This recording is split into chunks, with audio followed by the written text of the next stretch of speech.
Welcome to Hood Champion Boxing and Sports. In boxing, you find a way to win or you find a way to lose.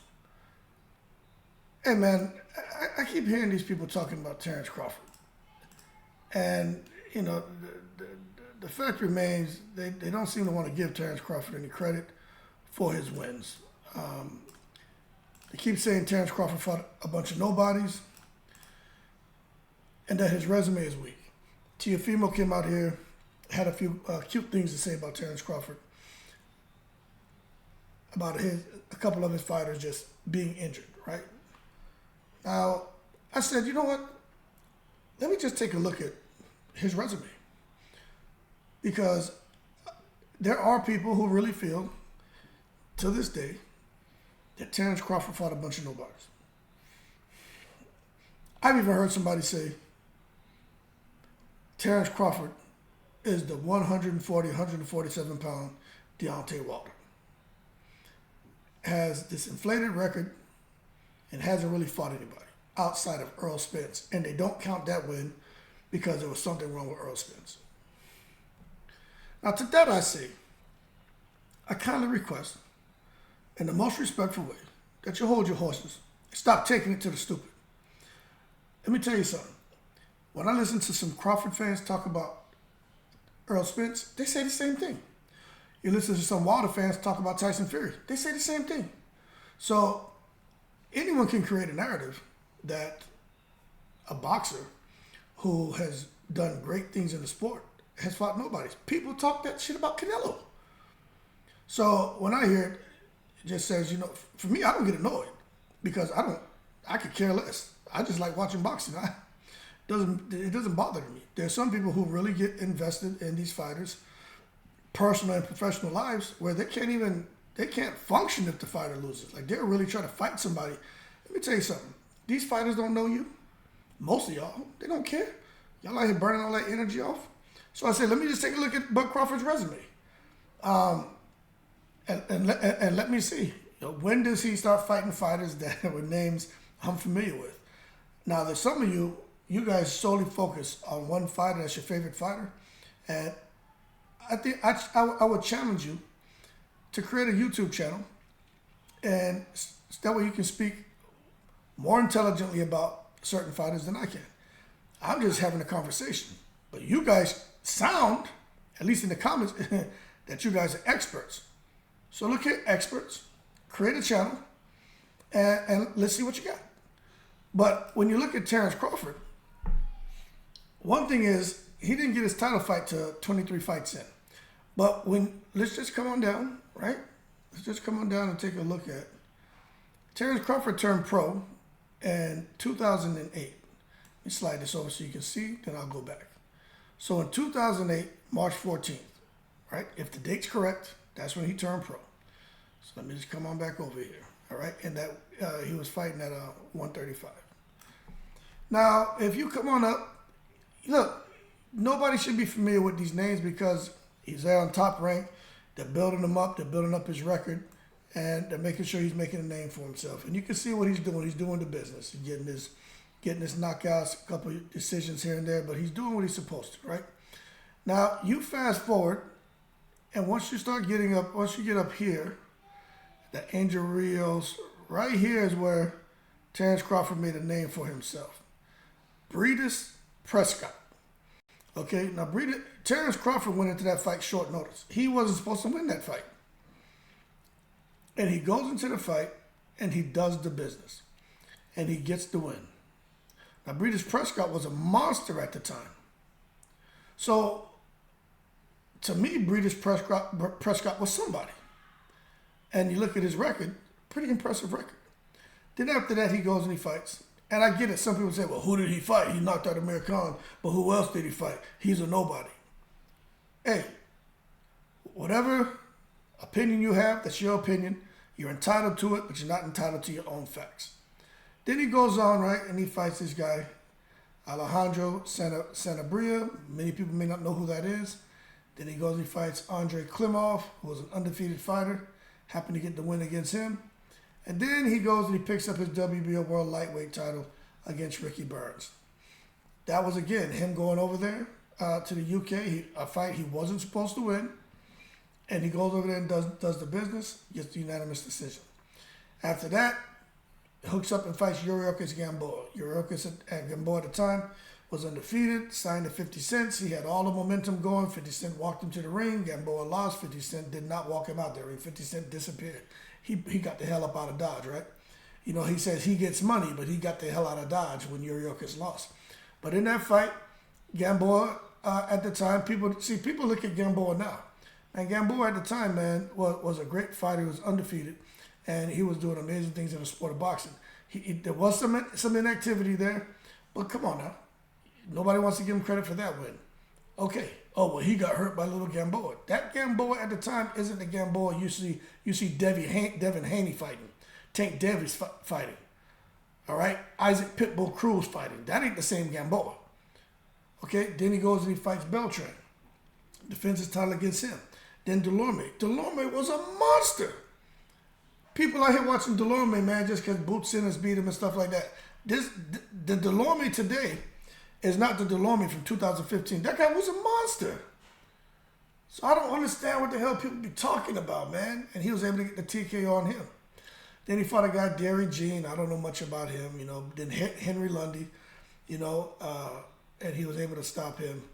Then he goes and he fights Victor Postal. Now, Victor Postal at the time, a lot of these guys were making noise. You got to look at these undefeated records, man. These guys were out here putting in work. And Terence Crawford gets in there, and you look, he goes to decision with him. So that lets you know about the caliber of opponent right there. Then he gets in the ring with John Molina Jr., gets him out of there. Right? Now, I'm familiar with these names. Some of y'all who don't watch boxing like that may not be familiar with these names. Okay? So then he fights Felix Diaz. Happens to get him out of there. Then he fights Ndongo. Gets him out of there. Right? Becomes undisputed. Moves up to 147, gets rid of those belts because they were giving him the business. The sanctioned bodies and secret society. He moves past Ndongo. It's not his fault that he was able to go in there and tranquilize Ndongo. He goes up to fight Jeff Horn. Jeff Horn coming off the Pacquiao fight. Bob Arum was a little bit shady. He should have gave Pacquiao to Terence Crawford at some point in his career, but Arum was afraid Terence Crawford would kill him. Jeff Horn was a big-ass welterweight. But he gets in there. Jeff Horn, put up a pretty good fight, but he was just getting his ass tore out the frame. Crawford, too much IQ, too much speed, power, too much skill. And Crawford's physically strong, and I don't think Jeff Horn expected that. Then he goes up now, fights Jose Benavidez Jr. in a tough fight. But I get it. Jose Benavidez Jr., he had been shot in his leg. I think he fought 10 months after he had been shot. But he was cleared by the doctors to get in the ring. And it looked like he started having a little bit of leg problems about mid-fight.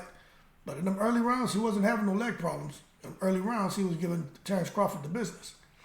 But then Terence Crawford started touching him up and everything. And, and of course, the fight starts changing. Crawford remains patient. He remains disciplined. He starts putting work in. So I don't see how you can not give him credit for that win. But I kind of understand what people are saying. But Jose Benavidez came out. At first, he wasn't making excuses. Then he started making excuses. Hey, my thing is, you shouldn't have took the fight. He was an undefeated fighter. He was out there tearing people out the frame. He gets in there with Crawford, gets tranquilized. It's not Crawford's fault. Amir Khan, well, it was a good fight, but I think Amir Khan was kind of past his prime. I'll give people credit on that, but it's not Terence Crawford's fault if he can't get people in the ring. You know what I'm saying? Now, this guy here, Mean Machine, Kavaliauskas, listen, I'm going to tell you right now, Kavaliauskas, I think at this time and even now, I think he would have beat Sean Porter. I think he would have beat Danny Garcia. And I think he would have gave Keith Thurman hell. Mean Machine is a problem. That's why Crawford was in there getting his ass touched up. And he got knocked down and hurt. I don't care what he said. He got hurt. But, again, Crawford decided, you know what? Going to the phone booth, turning the southpaw, man. And he comes out and he steps to him. And he stepped to him and he walked him down. And he got the win by knockout. Then there's Kell Brook. I understand the argument. Kell Brook fought Triple G. Kell Brook fought Earl Spence. Got the eyes messed up. Comes in there with Terence Crawford. It's a jab that ruined his night. So you could say Kell Brook was kind of damaged goods. Okay. So he fights Shawn Porter. Shawn Porter was winning that fight. And I don't see how people don't want to give him credit for the Porter fight. Oh, he wasn't prepared. His dad said he didn't do what he was supposed to. Porter had 1 foot out the door as being a commentator, 1 foot in boxing. He didn't really want to be in there. So they don't want to give Crawford credit for the win. Then he fights Evander.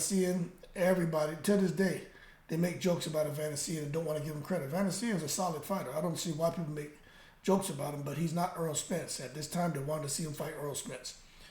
Anyway, gets through Evander, he fights Earl Spence. And we all saw what happened in that fight. But nobody wants to give him credit for that. So when I look at his resume, I'm like, all these guys he fought, especially after he picked up his title out there in the UK, and then coming and fighting Jeff Horn and just all these fights, right? Terence Crawford was out here doing the business. Earl Spence was putting that work in. And people said, well, he didn't go over there and he didn't unify. I mean, it's no secret that there were all kind of issues with Top Rank, PBC. And you even heard a lot of PBC fighters talking about, being on the wrong side of the street. Bob Arum didn't seem to really be... I think Bob Arum could have done a better job with Terence Crawford's career. And Crawford started having issues over there with Top Rank and the money and everything else. And they did him wrong with that Pacquiao fight. They should have given him the Pacquiao fight for big money. It looked like it was going to happen overseas. The Kinahan connection was in full effect at that time, the secret society. But somehow it fell apart. And then look where Crawford is now. 2-time undisputed. And still, they don't get this man credit. I don't get it. But Crawford I don't know what Crawford can do to get people to give him credit for his wins. But it's crazy to me, man, that fans can look at a fighter like Crawford, a fighter like Spence, a fighter like Fury, all these guys, and say they fought nobody. Because when I look at him, I'm familiar with these names, but I do get it, man. Amir Khan. Hey, people want to question his chin. Amir Khan, man, he was a brave fighter. But I kind of get it. But there's a money thing there. You know what I'm saying? But I don't know. I don't know. I'm not sold on this whole idea that Terence Crawford has a weak resume. And I'm not sold on the whole thing that Earl Spence has a weak resume and he only did a little bit of work in 147 pounds. And how Earl Spence going over there and beating Kell Brook. And Kell Brook was already damaged from Triple G. And Earl Spence doesn't deserve credit for that fight. And Earl Spence coming and beating, what's his name? Beating Ugis. He didn't deserve credit for that win.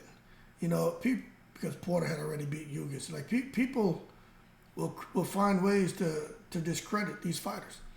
Like, this video is about Crawford's resume, but you see I'm touching up on some of these other fighters as well, because we could easily sit here and talk about Earl Spence, because there's people who won't give that man credit for the work he's done. He went and he, picked up title after title after title. He put the work in, but he had the machine behind him. That's something that you can't, we got to be real about. Earl Spence had the machine behind him. And Earl Spence went out here and he did what he had to do. And then he came together with Terence Crawford, and they both did what they had to do. It just so happened Crawford found a way to win. So I don't know. But we'll see what the future holds for Terence Crawford. But I think Crawford's going to be a fighter that's not appreciated until he's no longer boxing anymore. And for people right now who's saying, oh, he can disappear right now, we don't care, he sucks. Okay, when Crawford fights next, whether it's Earl Spence or someone else, I bet you the whole world will be tuning in. Because there's something special about Crawford, I call him Southpaw Man. Because like Superman used to go in the phone booth and come out with the S on his chest. Crawford goes into the phone booth and comes out with the S on his chest for Southpaw Man. And he starts tranquilizing people. That being said, y'all keep cool. I get what some people are saying about, a couple of these names, but I just think it's a little unjust and unfair to come down and say Crawford, a two-time undisputed, is one of the weakest champions out there. When the man's two-time undisputed. You have great fighters, you have elite fighters, you have special fighters. He's just special. Shit, people talk crap about Muhammad Ali. They talk crap about Joe Louis. They talk crap about Mayweather. They're talking crap about Terence Crawford. They say stuff about Earl Spence. People talk crap about AJ. And everybody has something to say about Wilder. People say stuff about Tyson Fury. But the bottom line is, all these guys can scrap. I think they all deserve credit for the work they're putting in, because there's a lot of fighters out here who don't get anywhere near where those names that I just mentioned, where they've reached in boxing. There's got to be something special about you. You cannot be a bum if you get to the levels where those guys have reached. And that's everyone out here who's become champions. There's only one fighter in the last few years who's picked up a strap. Well, I would agree if somebody wanted to say stars just lined up for him. And that person is the Prince Charles Martin. Because when he picked up that strap, he was fighting a guy, and the guy just had like a freak injury or something. They were fighting for the vacant title, and Charles Martin won it by like default. And then his first fight, he goes to fight Anthony Joshua, and they paid Charles Martin like $8 or $9 million. He got paid a lot of money for that fight, so he took it and basically sold the belt. Joshua tranquilized him. It is what it is. But if somebody wants to have that conversation about Charles Martin, hey, I won't even do a video. I agree with you. He just fumbled his way into that shit. And if you look at his work after it, he didn't continue moving up the ladder.